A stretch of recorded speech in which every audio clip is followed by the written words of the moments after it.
Hello everybody and welcome to another hobby cheating video, and today we're going to talk about dead flesh. We're going to talk about doing putrid or dead flesh. Two different things that are both related. So this is a frequent request I've got from several different subscribers, and so I thought it was time to finally talk about it because I do like sort of different recipes for dead flesh, and there's lots of different ways to do it. So we're going to talk it through. What we're going to cover specifically are two different types of flesh. So the first is what I would call like dry dead flesh, more vampiric, where it's not rotting, it's just dead. There's no life in it. This is most commonly used on things like vampires or, mummies and like the Tomb Kings or whatever, stuff like that, right? Where it's sort of gray and the pallor has been drawn, all the life, the pallor has been drawn out of it. The other we're going to talk about is putrid flesh, where it's actually in rot in some way. Okay, so not only is it dead, but it's also still actively involved in the rotting process. So this is something you see more on like zombies and stuff like that. And the most important thing to understand right off the top, like right off the grip, I want you to understand this and hear this. The colors that I'm going to show you today and the ways to do this are 2 of 100 ways to do this. Especially when it comes to rotting flesh, there are so many ways to do this, and they are all fine as long as you end up at a place that looks kind of like where we get today, which is going to be you want a sort of green, brown, gray rot. Anything in that range is going to look dead. The critical component to understanding dead flesh is we need to draw the reds out and the yellows out. So your skin traditionally has a large, you don't realize it, but your skin has a large amount of yellows in it and certainly reds. Most people understand the reds. Like look at the bottom of my finger right here. You can see how much red there is in there. That's life. We read that as life. That's blood under the skin pumping. Human beings, we have a natural recognition that red equals life and blood. So we want to take that away. Okay? So what we've got here is we've got a nice big ogre. We can turn anybody into a dead guy, obviously. Let's talk about what we did to get to this point. So this guy is just zenithal primed. The difference is you'll notice there are some purple tones here. And that is because in between the gray and the white of the zenithal priming, I went ahead and from a reverse angle shot some purple ink up at this guy to get this nice undershade of purple. Purple's a great undershade for dead flesh, period. And it's a good example of a way you can mix up your zenithal priming to create better undershading. Like if this had just been black, it's not going to be as useful to me for what I'm about to do. But as purple, it presents already a nice shadow color for what I want to achieve. Okay, color-wise, I have a couple fleshes. I have a flesh. I have a harvester flesh, which is a sort of somewhat pinky skin tone. I know what I just said about red, but that's okay. It's still good to have a flesh tone, especially if you're talking about currently rotting zombies. I also have a Miskatonic Gray, which is a wonderful purple gray from scale 75. I have straight up Violet 3, which is this wonderful mid-tone purple, very useful for that. We've got some Hellbound Flesh from scale 75, which is this very nice green tone. And then we've got some green and brown glaze from War Colors. We're going to do 2 different types of flesh. So I'm going to focus in on basically 2 different shoulders here of this guy. You can see I've got everything over here on my wet palette ready to go. And what we're going to do is on this side, we're going to do some rotten flesh. On this side, we're going to do some dry dead flesh. So for the dry dead flesh, our mid-tone is gray. Okay, so I take a little of the gray. I'm going to get it out here. Now I'm going to grab just a hint of that regular flesh because I do still want some amount of that regular flesh in my work, okay? I don't want it to be completely devoid of flesh tone, even when it comes to the not actively rotting. So I just kind of, and then I grabbed a little dab of the purple. I'm just going to kind of work that around until I'm happy with it. Again, it's not about ratios. It's about finding the exact sort of color you're looking for, and that's what I'm looking for. Okay. So we'll wipe off some excess on a paper towel. I'm going to do a video all about how to control the amount of paint on your brush at some point in time. And then I'm just going to go ahead and give this guy a nice quick base coat on the back area here so we can see this all in work. Now, this is relatively thin, so you can see that it preserves some of the shadows underneath. Didn't move the color that much, and that's all right. Now, on the other side, okay, where I want to do my rotting flesh, in that case, we want to start from a more standard flesh tone, okay? So I'm going to pull a little bit of my normal pinky flesh out here. But then I'm going to grab just a dab of this Harvester Green. Now, green is a great color to add to flesh, because especially when that flesh has some pinkness to it. Green and red are complementary colors. They desaturate one another, okay? And you can see how I get something that looks flesh-toned but dead. There is a slight difference there. And there's a reason why I want these to be slightly different. This one will be slightly warmer. And that's what I want.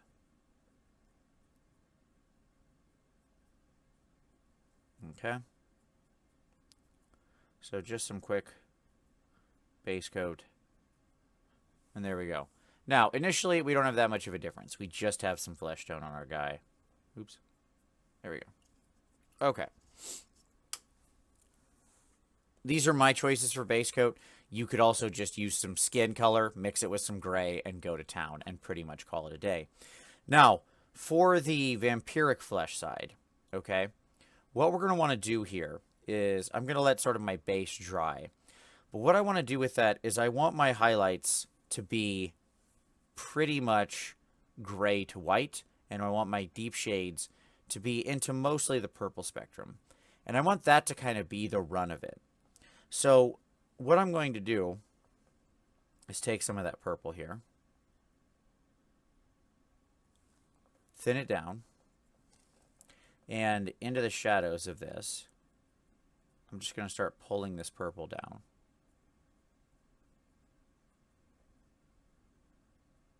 Okay. Now, that looks pretty extreme. That's okay. Because now what I'm going to do is grab some of that gray tone, just the straight up gray, thin it out, and just while this is still wet, we're just going to quickly grab and wet blend some of this right up. Okay. I'll grab some of my white. I do have white and black on my palette, by the way. I don't say that usually, but I always keep white and black on my palette. Just two useful colors to have. Normally in flesh, I don't like going into straight white, but in this case, because we're aiming at a dead guy, I'm actually okay with it. And then I'm going to pull some white highlights right there across the shoulder. And then while that's still wet, go back into my gray purple over here and pull down.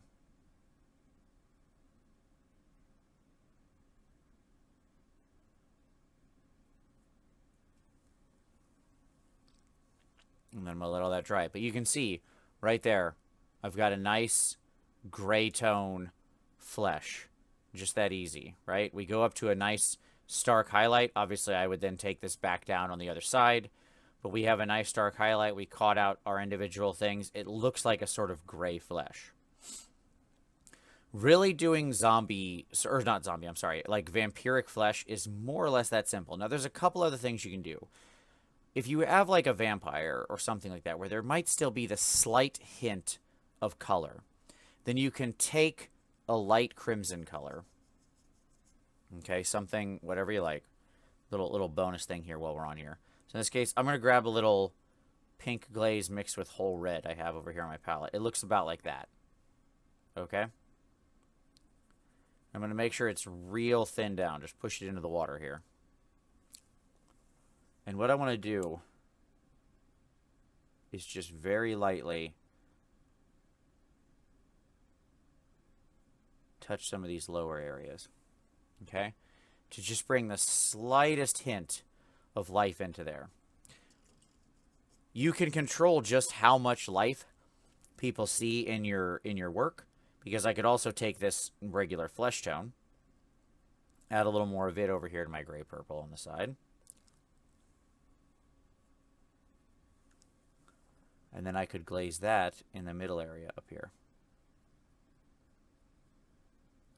And notice how that will make him seem just a little more alive, right? I don't know if that variance really shows up on camera, but the idea is it's just the slightest little change.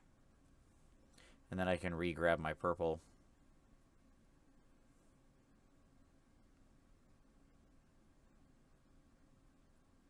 And reblend some of that out. Okay. And that's more or less that easy. You can see how quick that was to blend that out. And that'll give you, like, whether or not you add the red, wonderful skin tone for vampires, for mummies, for stuff like that. Right? Just adds a nice... It looks lifeless in a broad sense, but it still has some life to it. All right, now let's talk about the more zombie putrid flesh side, because this is going to end up a lot differently. So here, what I'm going to do is I'm going to take some of this green tone here, okay? And I'm just going to kind of run this in a thin fashion over everything here, because I want to tilt this a little more green.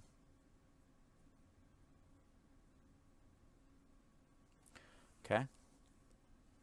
Now what I'm going to do is I'm going to take some of my green glaze, which is very bright, like nuclear green. I'm going to mix it with some of my brown glaze. Yeah, there we go. So what I get is a nice, like, baby vomit color. Okay? It's a magic color right there, that baby vomit. And then what we're going to do is we're just going to push that down into these shadows. Okay. And you can see how it almost becomes like a sickly yellow once it's over this. And once again here, we're going to grab some of that midtone. Didn't clean the brush. And we're just going to wet blend some of that up in here.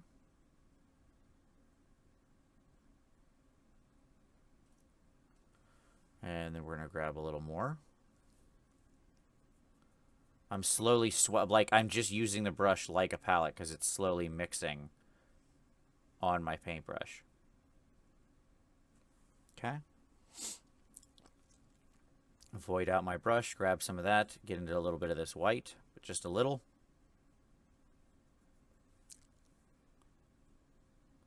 And then go back and really grab my highlights. Okay. So now what I get is still a dead flesh, but it's got that wonderful sort of green-brown sickly tone to it. Right? Here, there you go.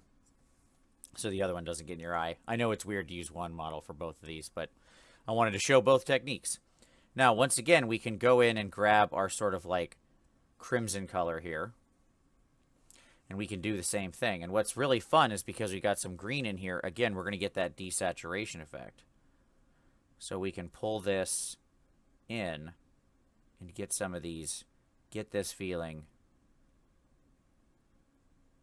of blood into the actual model.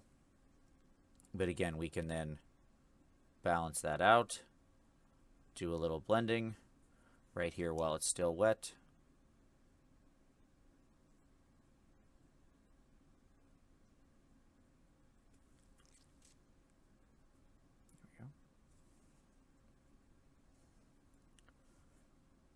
Just grab some of that top there.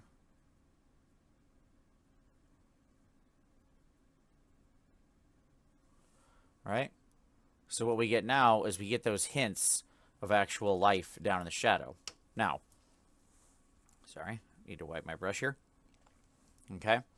You can see the difference. Look at where the yellows and the reds are so strong on this side and how much more alive, but still gross this thing looks, right? Because it has this sort of putrid greenness to it. Sickness is green. Like, I know these sound simplistic and silly to talk about colors in terms of how we read them, but human eyes tend to read green pallor in skin as illness, Okay, we don't tend to see that as being something healthy. That's why, that's why there are statements like, you look a little green around the gills, or something like that, right? Um, it's these kinds of things.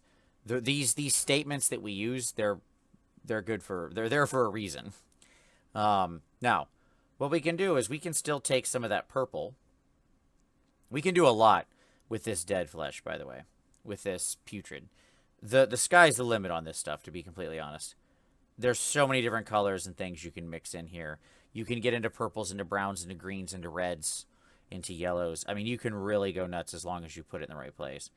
But I'm going to get a little of that purple, and I'm mixing that in with my putrid baby puke here,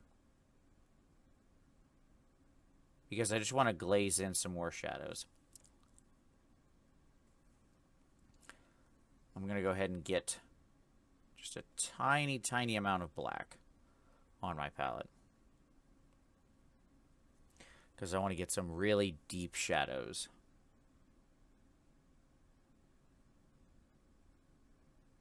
I don't normally like black a great deal in flesh. I don't find it has much of a purpose.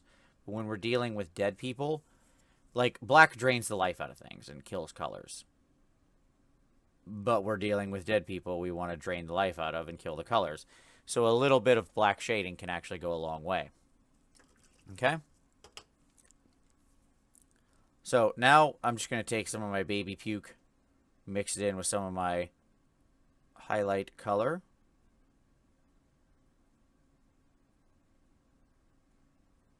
Maybe grab just a dab of normal flesh and put it in there. Because, again, we want this to feel like this thing was recently alive. Not still, but somewhat recently. And that's the difference.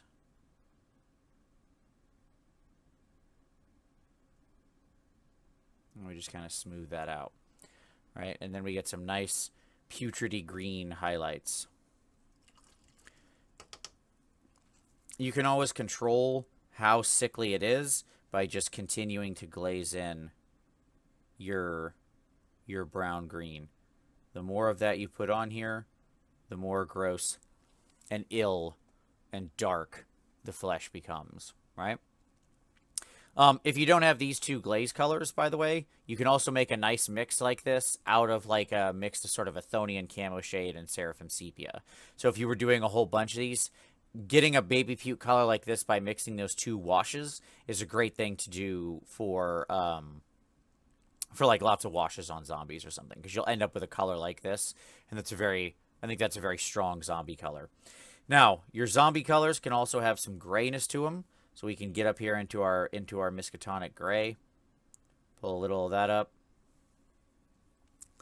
and we can take our gray and make that a little bit more of our highlight color. Again, the zombies should feel kind of lifeless. If you go look at like zombie makeup in movies, it will tend to go somewhere between green and gray, depending on how old they are. Like, I think back to the original Day of the Dead. Almost all of the zombies in that movie, the makeup they did were just gray skin, right? So pushing that kind of, that emptiness into the palette can really have a big effect. You can see how much it lightens that up, right? I could keep playing with this and pushing around these putrid flesh colors for a long time. So, but I mean, you get the general gist. I don't think I need to go on forever. The basic premise here remains the same. For your sort of vampiric or flesh like that, what we're doing is we're swapping our pure flesh tone for something in the gray spectrum. That's really the secret. That's all there is to it. Because these purples and these reds I used in my low lights, I would probably use similar shadows on regular flesh tone. We just want the body to appear more cold. Now, how cold is how much normal flesh you glaze into that. The more of this normal flesh I glaze in, the less dead it's going to look, right? The more it will end up looking just like a very pale person. So you need to decide how sort of cartoony or extreme do you want your look to be. The more extreme, if you want it to be like a true, sort of like how Games Workshop classically painted their vampires, Yeah, you use very little flesh tone. It's almost all something in the mid-range gray. You can use true whites for highlights, as long as they're thinned out and mixed in. You can really go nuts. If it's more you want something that looks kind of how Hollywood tends to portray vampires, I mean, outside of like 1930s movies, they often still have some humanity, some blood within them. And so you can add little bits of red tones, crimson glazes into the shadows, things like that. And what you'll get is something that looks cold, but still roughly follows the same patterns. It will appear very empty. It's almost a skin that's void of life while still having the right colors, and you get that by the gray edition. For the dead side, for the putrid and rotting side, what you're looking at is this sort of this. The secret is in the shadows in the lower areas. We want the addition of these browns and greens and purples, which all have wonderful interactions together. We can still use again red if we want, but of course, the real key is to tilt the whole thing from your normal skin tone into that green brown spectrum. Okay, so you can see how much more sickly this looks than this. Okay. Now, one final quick note, little bonus tip here, while we're here. The other thing that there we go. Just trying to find my right brush. I apologize. The other thing that this sort of flesh tends to do is tear and rot, right? Probably not the vampiric flesh as much. They usually look pretty whole, but zombie flesh tends to look pretty rotten. So one trick we can do here is I mentioned that whole red. I don't have any of that out here, but this is a bonus thing. Get off my back. Okay, so here we go. We're going to take like a little bit of that whole red, which looks like that. It's a very deep, deep red color. Okay, and what I want to do is I want to actually mix it with a little bit of that green glaze, just some kind of green. It doesn't have to be, in this case, this is what I have in my palette. You can mix it with any green.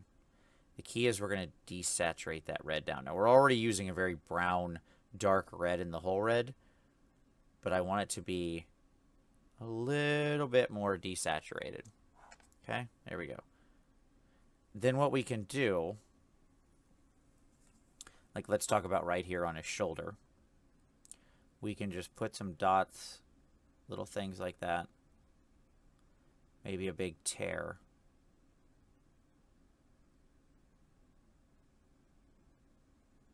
Okay, so we can put some like general cuts and damage. Now, if we do bigger spaces, you're going to need to reinforce them. So you're going to need to let it dry and then do a nice second thin coat. And you want to focus on the upper part of the cut.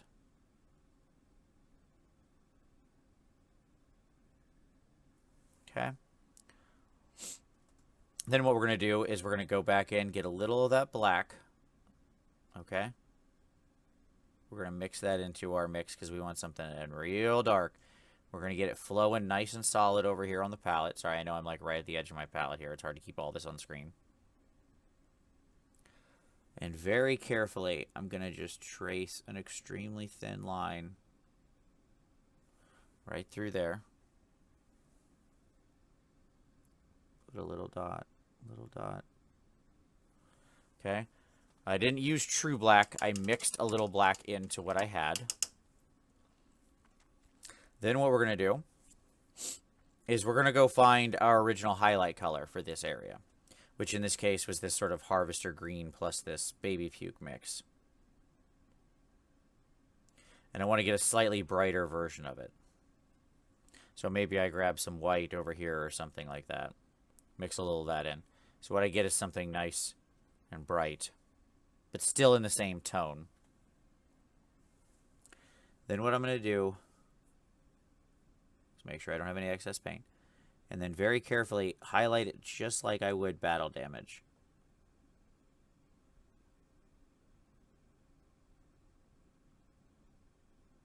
Just push some highlights right up underneath the thing. Okay.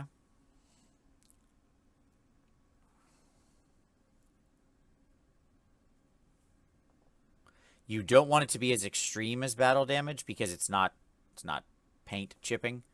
You just want to create the illusion of a little bit of a highlight there on the bottom of it. where torn skin has caught the light. The other thing you can do is obviously have this wound seep, right? So I can take a little bit of that same original red color. There we go, right? Sorry. There you go. And maybe I go ahead and have out of the corner here.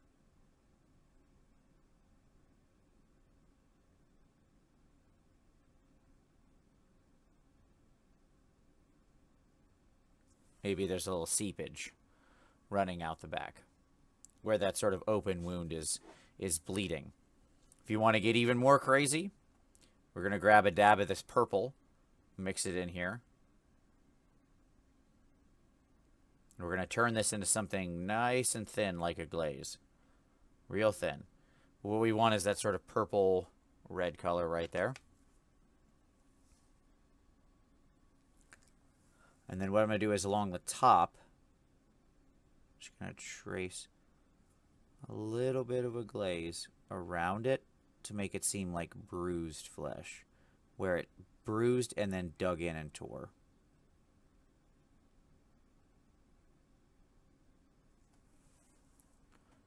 That's probably too light to show up on camera, but there you go. Another fun thing you can do with things like dead flesh to really sell the idea that this guy is rotten. You could also use a little blood for the blood god. I don't have any handy, but obviously it could be seeping, you know, real blood for the blood god, and that'll definitely sell the sort of illusion of dripping blood. But there you go. That's dead flesh and putrid flesh. I certainly hope that was useful to you and you enjoyed it. If you liked it, go ahead and give it a like. Subscribe for more hobby cheating in the future. If you've got a particular hobby cheating you'd like to see, go ahead and drop that in the comments. Always happy to take suggestions. And share this with somebody if, you know, maybe they're working on something dead. Sharing is always the nicest thing you can do and deeply appreciated. But as always, I thank you very much for watching, and we'll see you next time.